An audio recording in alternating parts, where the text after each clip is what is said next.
전 경남기업의 성완종 회장, 그의 자살 소식이 온 국민들의 마음속에 충격을 던져주고 있습니다. 그는 초등학교를 중퇴한 학력으로 대기업의 회장까지 올랐습니다. 어머니와 아버지와 함께 평화롭게 살던 어느 날 갑자기 아버지가 술집 여자를 데리고 집에 나타났습니다. 그리고 살림을 차렸습니다. 그 집에다가 술집을 차렸습니다. 어머니는 서울로 식모살이 하느라고 가버렸고, 이 어린 아이는 등짐을 져서 나무를 해오는데 계모가 말할 수 없는 학대를 했습니다. 두들겨 맞고 12살 난 어린아이가 고향을 떠납니다. 단돈 130원을 들고 떠나서 결국은 서울에 와 식모살이 하는 어머니를 찾아갑니다. 그 집에도 있지 못해서 이리저리 전진합니다. 그리고 구두 닦기를 하다가 또 약국 배달원을 하다가 말할 수 없는 고통을 많이 겪었습니다. 이 모든 것을 다 견디고 결국은 자수성가를 했습니다. 그러나 결국 휘말아쳐온 이 온 바람 앞에 더 이상 견뎌내지를 못했습니다. 유서 한 장 남기고 북한산에서 스스로 목숨을 끊었습니다. 저는 그 뉴스를 이렇게 들으면서 스스로 질문해 보았습니다. 그 길밖에 없었던가? 과연 그에게 피할 길은 없었던가 하는 생각을 했습니다. 그는 억울한 말을 남기고 죽었습니다. 그의 사정이나 전후 좌우의 모든 형편을 우리는 다 알 길이 없습니다. 그러나 자살은 절대로 피할 길이 아니었다는 사실을 우리는 확신합니다. 그럼에도 불구하고 정신을 차리고 피할 길을 찾아야만 했습니다. 오늘의 말씀 속에는 하나님이 하나님의 백성들을 위해 준비하신 피할 길이 있습니다. 출애굽을 하고 난 다음에 가나안 땅에 들어온 이스라엘 백성을 위하여 땅을 나누어 주시고 특별한 성을 준비해 주셨습니다. 이름하여 도피성입니다. 이 도피성을 준비하게 하시고 도피성을 보여주시는 하나님은 그 하나님의 속성에 대하여 너무나 잘 설명하고 계십니다. 바로 우리 하나님은 우리의 사정을 아시는 하나님으로 우리에게 다가오십니다. 우리 11절 말씀을 같이 읽으실까요? 너희를 위하여 성읍을 도피성으로 정하여 부지 중에 살인한 자가 그리로 피하게 하라. 아멘.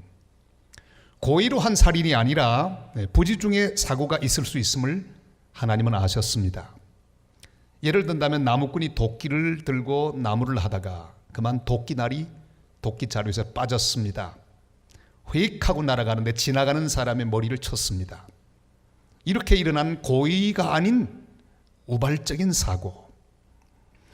돌을 던지는 연습을 어떤 사람이 하고 있는데 그 돌이 날아가서 지나가는 사람을 맞추었습니다.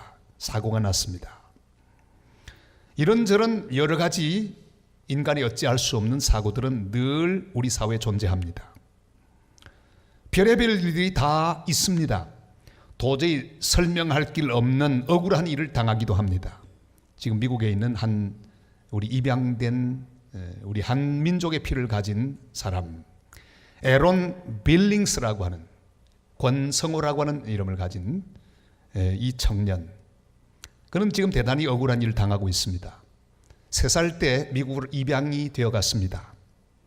얼마나 슬픈 인생입니까?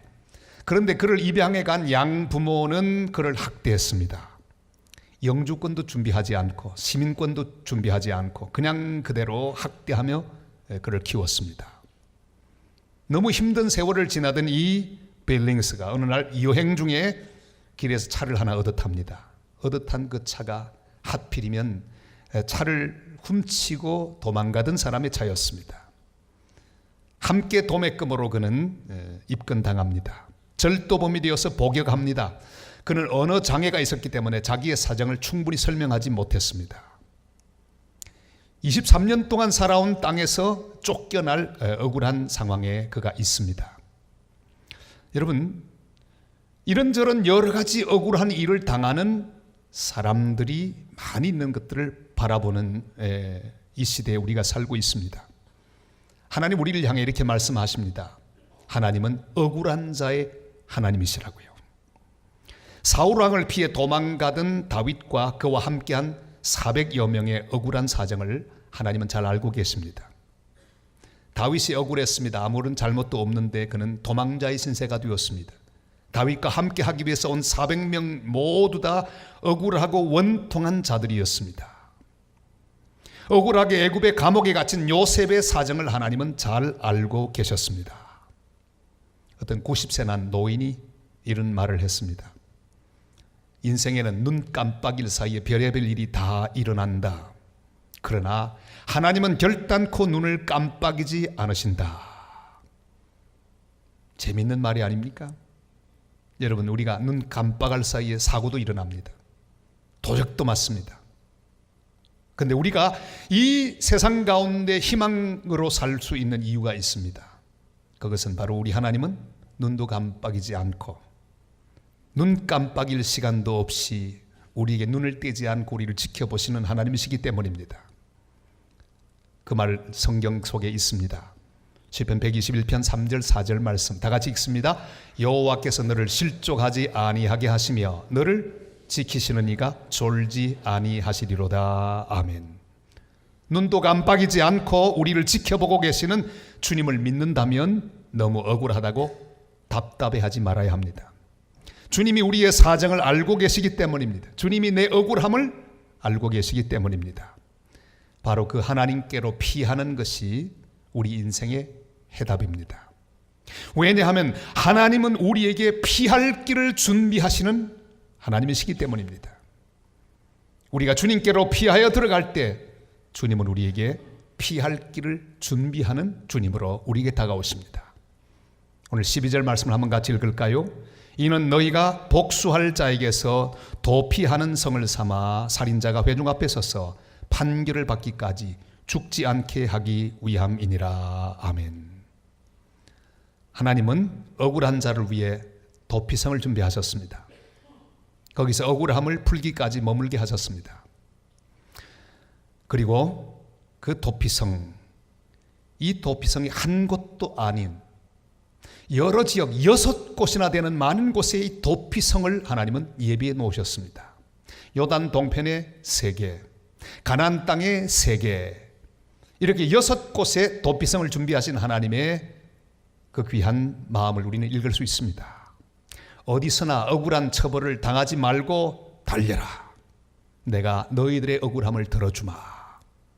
6곳씩이나 도피성을 준비하시는 하나님, 어디서나 도착하기 쉬운 도피성을 통해 우리에게 말씀하십니다. 나는 어떤 억울한 사정도 알고 있다. 내가 피할 길을 만들어 두었다. 내게로 오라. 여러분, 우리 인생 가운데 하나님은 내 모든 삶의 주변에, 내 모든 삶의 구석구석에 내가 피할 수 있는 하나님의 피할 길이 있다는 사실을 기억하게 되시기를 바랍니다.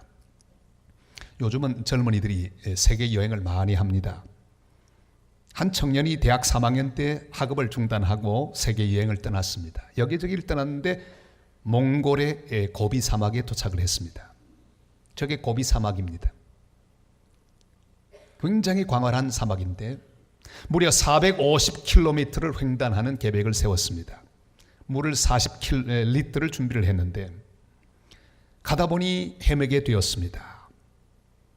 무려 4일 동안을 헤매었습니다. 물은 이제 1리터밖에 남지 않았습니다. 더 이상 헤매면 이젠 생명을 잃을 위기에 처했습니다. 거의 죽기 직전이었는데 눈앞에 낙타와 양들이 지나갔습니다. 겉것을 보는가 싶어서 자세히 보니 낙타와 양이었습니다. 거기를 따라갔더니 우물이 있었습니다. 그리고 그 우물물을 먹고 그는 살았습니다. 그는 여행기에서 이렇게 고백하죠. 나는 고비 사막에서 죽을 고비를 넘겼다. 그랬어요. 여러분, 얼마나 그 우물이 반가웠을까요? 요즘은 우리의 위치가 참 잘 추적이 됩니다. SNS를 통해서, 스마트폰을 통해서 내가 있는 위치가 거의 다 알려집니다. 여러분 지금 교회 앉아 있는 것도 다 그 위치가 추적하고 있습니다. 그걸 생각하면 조금 끔찍하기는 끔찍해요. 여러분, 인간이 만든 이런 과학의 방법으로도 사람을 추적할 수 있다고 하면 그 사람을 만드신 창조주 하나님이 우리의 위치를 모르실 리가 없습니다. 우리가 어느 곳에 가 있든지 바다 끝에 가서 거할지라도 하나님은 내가 있는 곳을 아십니다. 위치만 알 뿐 아니라 또한 나의 사정까지도 알고 계십니다. 그리고 내 인생의 가장 결정적인 순간에 우물을 만나게 하십니다. 6개의 도피성은 가장 합리적으로 내 인생의 여기저기에 배치되어 있다는 것을 믿고 당당하게 인생길을 걸어가는 하나님의 사람들이 되시기를 바랍니다. 주님 말씀하시죠? 고린도전서 10장 13절 말씀 다 같이요. 사람이 감당할 시험 밖에는 너희가 당한 것이 없나니 오직 하나님은 미쁘사 너희가 감당하지 못할 시험 당함을 허락하지 아니하시고 시험 당할 즈음에 또한 피할 길을 내사 너희로 능히 감당하게 하시느니라. 아멘. 지금 부산에서 아주 귀한 사역을 하고 계시는 한 목사님의 간증을 들었습니다.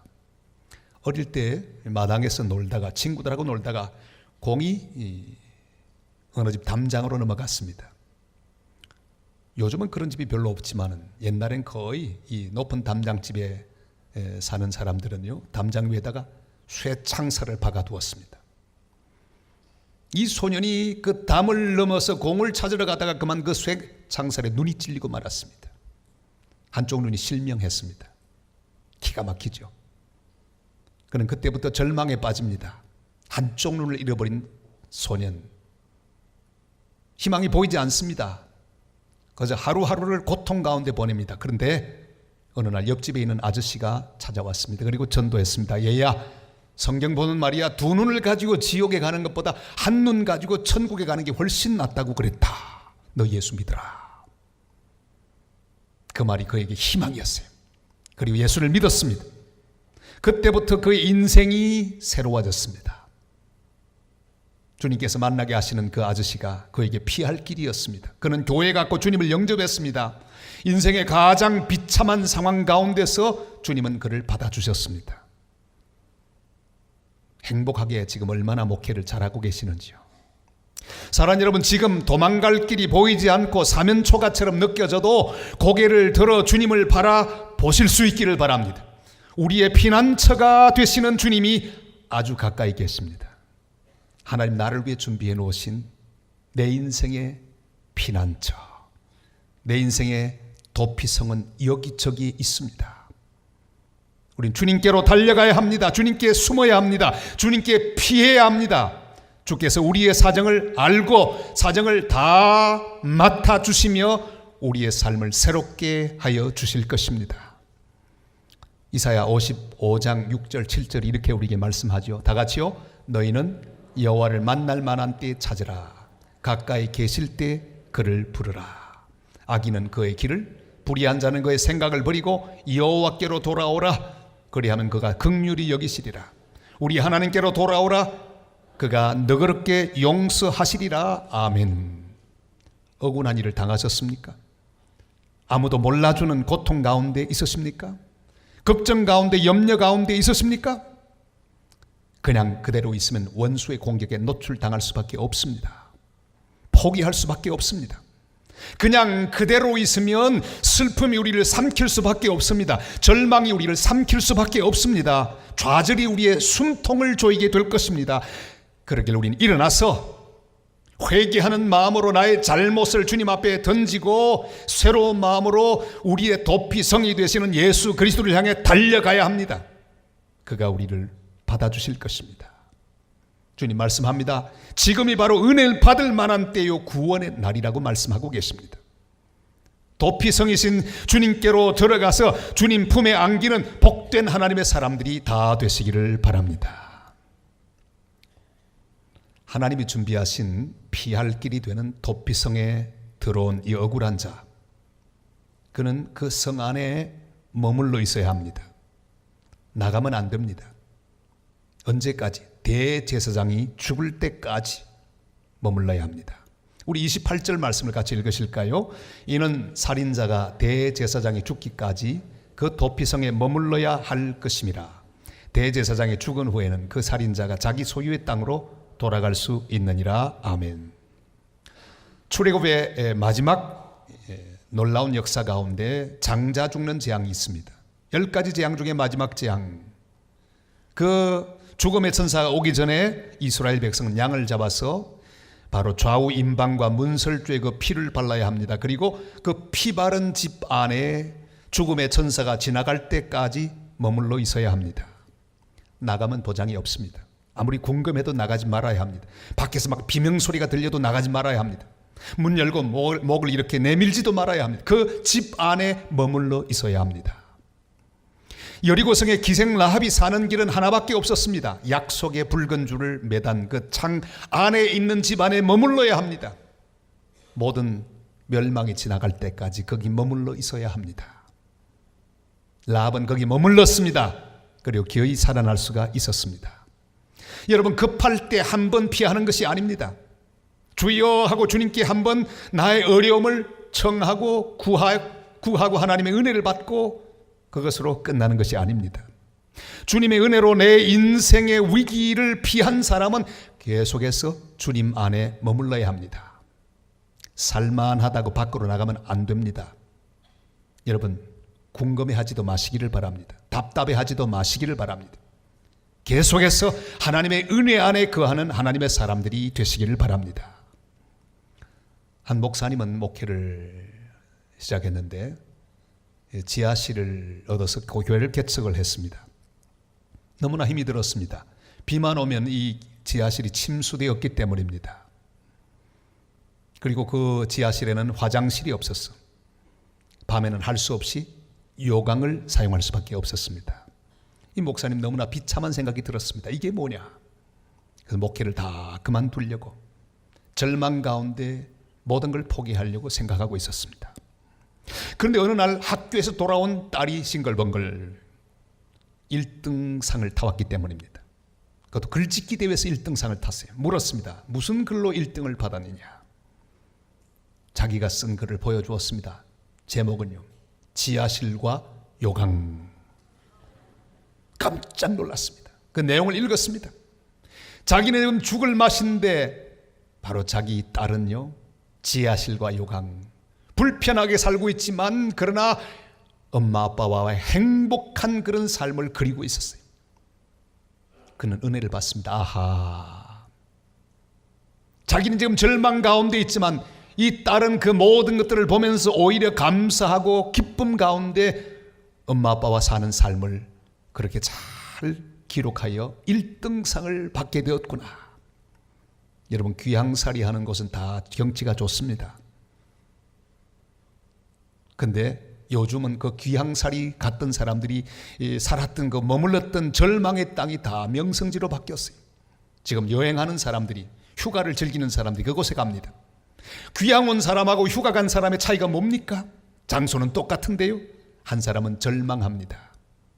그러나 한 사람은 너무 기쁨 가운데 그곳을 보냅니다. 사람이 문제입니다. 수도원과 감옥의 차이가 무엇입니까? 하는 일은 똑같습니다. 안에 가만히 있는 거예요. 그러나 사람이 다릅니다. 수도사들은 그곳에서 주님을 만나고 기도하고 말씀을 읽으며 말할 수 없는 기쁨 속에 삽니다. 그러나 죄수는 감옥 속에서 답답함과 원망, 불평 가운데 하루하루를 지냅니다. 사람이 중요합니다. 사랑하는 여러분, 바로 그 목사님은 지하실이 은혜의 도피성인 것을 깨달았습니다. 똑같은 장소이지만 하나님의 은혜를 깨닫는 순간 전혀 다른 장소가 됩니다. 지금 바로 내가 서 있는 이곳이 주님이 내 삶에 주신 도피성인 것을 기억하게 되시기를 바랍니다. 주님이 주신 피할 길임을 기억하시기를 바랍니다. 계속해서 은혜 가운데 거하시기를 바랍니다. 주님을 떠나면 우리는 살 수 없습니다. 우리는 계속해서 하나님 은혜 가운데 집행유예를 받고 있다고 생각하시기를 바랍니다. 거기 머물러야 합니다. 은혜 속에 거해야 합니다. 도피성을 벗어나면 모든 보호막이 없어질 것입니다. 주님 그래서 우리에게 부탁하시죠. 요한복음 15장 4절로 5절 말씀 다 같이요. 내 안에 거하라 나도 너희 안에 거하리라. 가지가 포도나무에 붙어있지 아니하면 스스로 열매를 맺을 수 없음 같이 너희도 내 안에 있지 아니하면 그러하리라. 나는 포도나무요 너희는 가지라. 그가 내 안에 내가 그 안에 거하면 사람이 열매를 많이 맺나니 나를 떠나서는 너희가 아무것도 할 수 없음이라. 아멘. 자, 그런데 왜 대제사장이 죽기까지 거기 머물라고 말씀하셨을까요? 너무나 궁금합니다. 그거 참 이상합니다. 왜 대제사장이 죽었는데 그 사람에게 사면령이 주어졌을까요? 여러분, 이스라엘 백성들은 죄를 위해서 제사를 드리는 대제사장을 존경했습니다. 그들의 죄를 위해 하나님 앞에 나가 제사하는 대제사장을 아주 존경했습니다. 그런데 이 대제사장이 만약에 죽을 때 그 죽음은 아주 신성한 것으로 보았습니다. 그래서 그가 죽을 때 도피성 안에 거하던 억울한 부지 중에 살인한 자들은 특별한 사면령을 받게 되었습니다. 여러분, 이것은 무엇을 말하고 있습니까? 우리의 위대한 대제사장이신 예수 그리스도는 이미 십자가에서 죽으셨습니다. 그런 거로 우리가 그리스도 안에서 영원한 사면령을 받게 되었다고 하는 사실을 우리에게 보여주고 있습니다.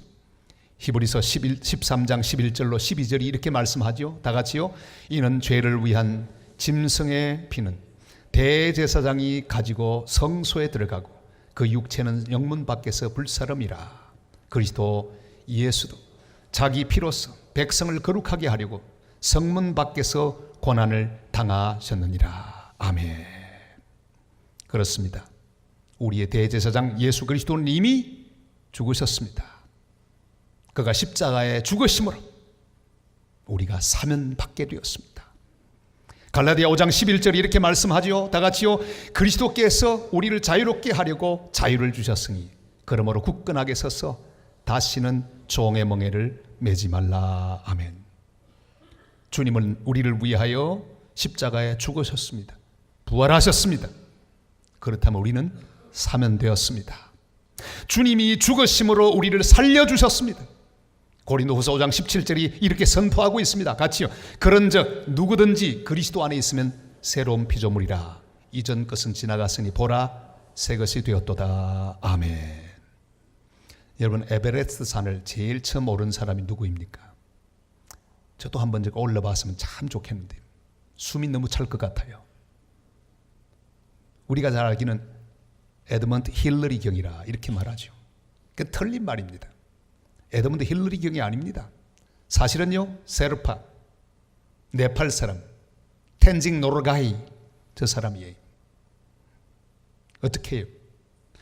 숨이 가빠서 헐떡이며 이 힐러리 경이 에베레스트 산을 올라가는 동안에 그가 도왔습니다.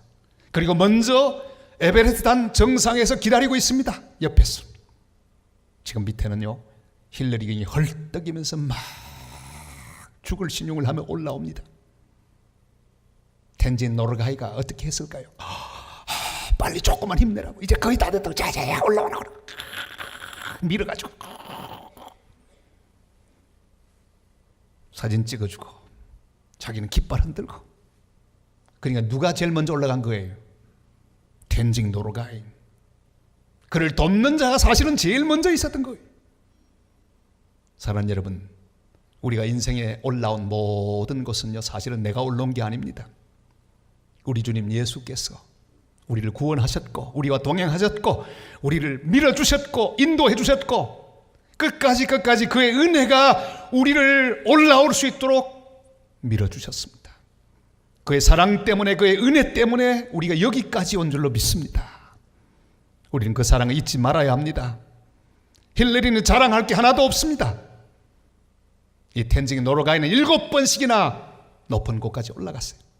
수많은 사람을 도와주었습니다. 예수 그리스도는 우리를 높여주셨습니다. 그의 십자가의 죽으심으로 우리를 거룩한 산에 오르게 하셨습니다. 지금 우리가 여기 있는 것은 모두 주님의 은혜입니다.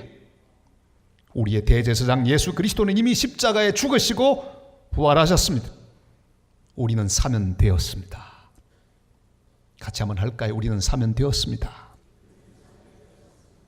이제 주님과 함께 일어나서 주님이 주시는 땅으로 나아가실 수 있기를 바랍니다. 주님 우리의 사정을 아십니다. 억울함을 아십니다. 주님은 우리에게 피할 길을 주십니다. 주님 안에, 은혜 안에 거하실 수 있기를 바랍니다. 주님은 그의 십자가의 죽음으로 우리에게 사면을 주시고 그의 부활로 우리에게 새 미래를 보증해 주셨습니다. 그런 거로 주님의 거룩한 말씀과 함께 우리도 죽음을 향해 호령해야 합니다. 사망아, 너의 승리가 어디 있느냐? 사망아, 네가 쏘는 것이 어디 있느냐? 사망이 쏘는 것은 죄요, 죄의 권능은 율법이라. 우리 주 예수 그리스도로 말미암아 우리에게 이김을 주시는 하나님께 감사하노라. 이렇게 고백하면서 우리의 영원한 피할 길이 되시는 예수 그리스도, 그분을 향해 달려가고 그분의 손을 붙들고 그분과 함께 높은 곳에 오르며 주님이 기뻐하는 거룩한 역사들을 감당하는 복된 하나님의 사람들이 다 되시기를 주님의 이름으로 축원합니다.